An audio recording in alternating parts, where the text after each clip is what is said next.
welcome to The Curling Show, the podcast that brings you interviews with the sport's top athletes and the people who shape the game.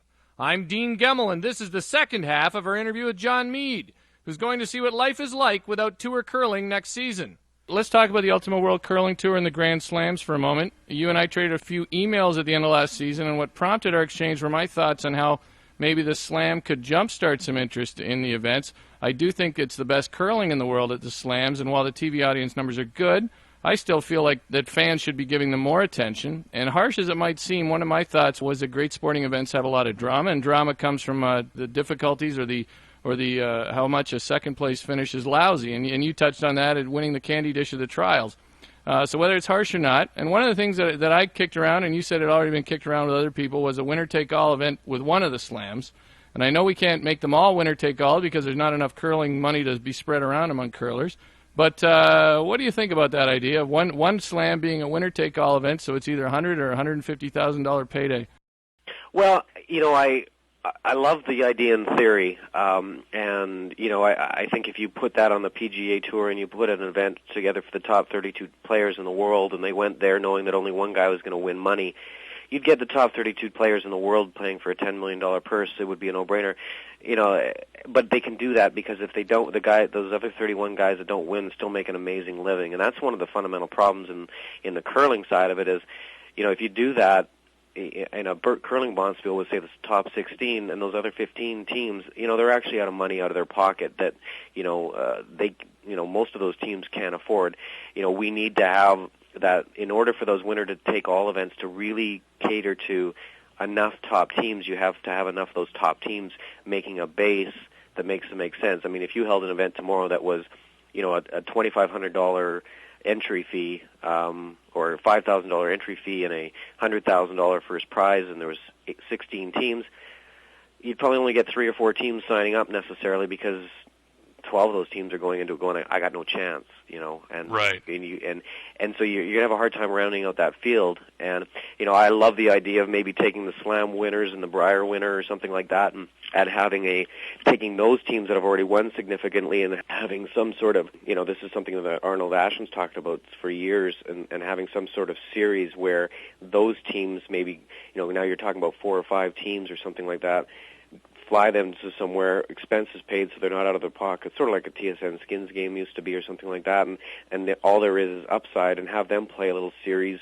where the winner does get it all, and but they've all won to get there, the winners of those events, and that would be kind of fun, and you'd have a lot of drama. It would add drama to the Slam series. It would add drama to everything that it's building towards this. I mean, that would be pretty fun to win a Slam, and then know that you've got this other thing to go to at the end of the year that could have a huge payday for your team. So certainly those kinds of things help. Certainly sponsorship is a huge key, and there's a bit of a catch-22 there, which one has to come first. But yeah, certainly from a fan perspective, that would be a pretty neat thing to watch, knowing that the team that wins gets everything, then the team that comes second was no better than the guy sitting on his couch. Yeah, and I think that formula would make sense because, like you say, then the guys who are in it at least have some money already, and I'd love to see. I look at the Canada Cup as sort of a dull event, and I know that's a CCA event, not a WCT event, but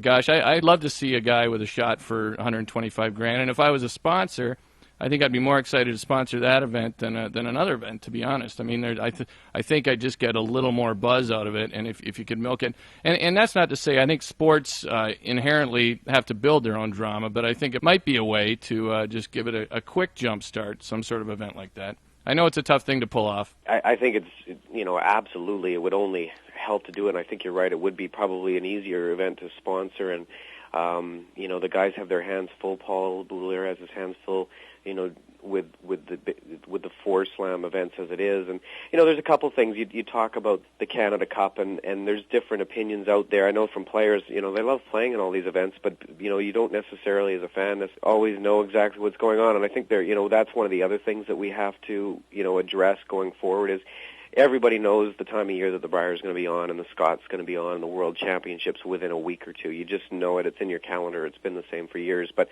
the Canada Cup, the Slams, they've jumped around a lot. Nobody knows that there's a weekend out there that they can just bank on, that this is when the Canadian Open is, and this, you look at golf, you can talk to most golfers, they probably can tell you which weekend the Masters is going to be on next week and next year, and everybody knows the U.S. Open is on Father's Day, who follows it. And I think that's part of it too, is we need some consistency in the game so that people can start, getting comfortable and having, those weekends and days known in their head going forward, so that they're not always searching or find out on a Monday that, that Kevin Martin beat Randy Ferbey yesterday in the final of the M&M Masters, and when that would have been a game that they would have loved to have watched, or maybe even driven an hour to go see. So, there's a lot of things in the puzzle that have to be put together to continue to grow it, and they're doing a great job, given that it's not a 25-person operation with multi-million-dollar budgets. They're doing the best they can. And right. They do a great job, I think, and it's easy for me to sit here in Kalamazoo, Michigan, and throw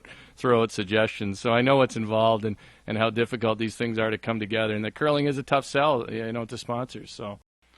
Yeah, but and then when the Players Championship this year in Calgary was an amazing production, and if that's any indication of where things are going with Paul and his group next year and beyond, I think it's going to be really exciting, and the coordination between the two groups with the WCPA and the CCA working together, so that that the trials are the qualifying for the trials includes WCT so directly. I think that's just a great direction for the game, and there's going to be a synergy there as opposed to competition between the two groups. And so I firmly expect a lot of growth, and maybe in a couple of years we'll be talking about the Dean Gemmell year-ending event that brings all the top ones together, and you're the major sponsor. Yeah, right, in Madison Square Garden.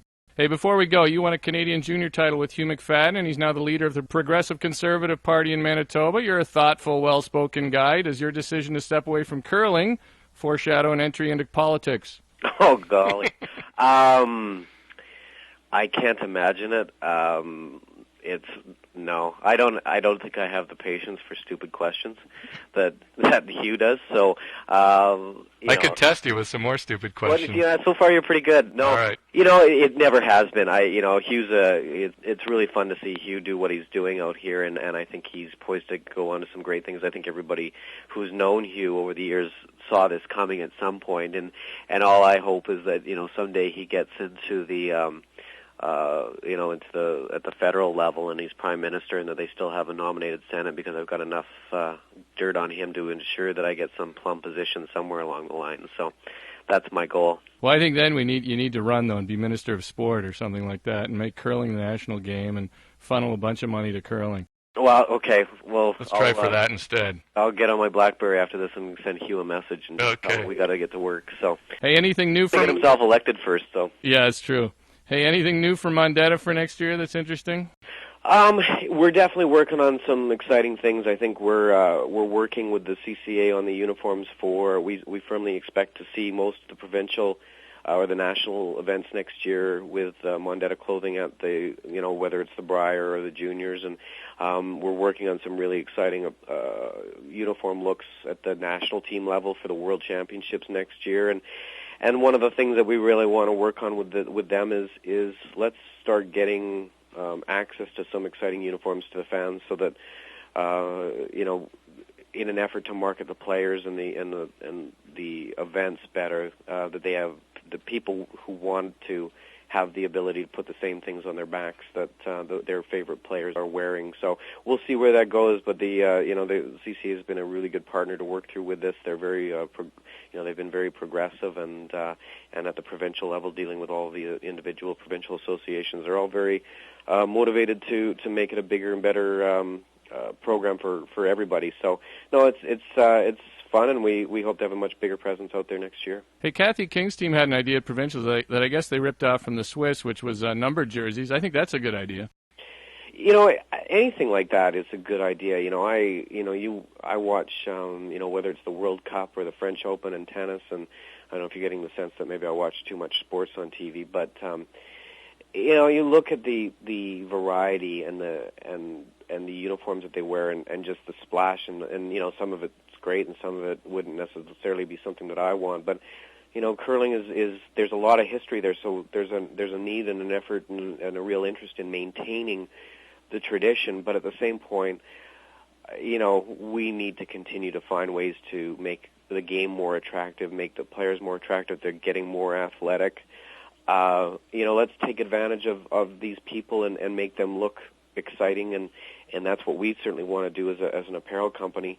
A lot of the players want to do it. So, anybody who brings something different to the game, I think, let's give them a chance, and I love those kinds of ideas. I like the new direction of the uniforms. I saw a picture of myself in the 88 Brier in a sweater, and the word dork certainly came to mind, that's for sure, in the old sweaters. So yeah, well, for some of us, it doesn't really matter what you put on us when we were playing. That was going to be what was conjured up. But, for some of these young guys coming up that do take some pretty good care of themselves, and that it's becoming such a good part of the game, we can and will get a lot more athletic with these guys, and I think some of the plans, it's going to be exciting, and I'll make sure that I give you a sneak preview so that we get people a glimpse of what they're going to be looking at. Yeah, great to hear. Hey, we finished with a run back, as you know, so I'll launch into it. One of the questions actually just relates to what we were talking about, so here we go. The run back starts with your best round of golf so far this year.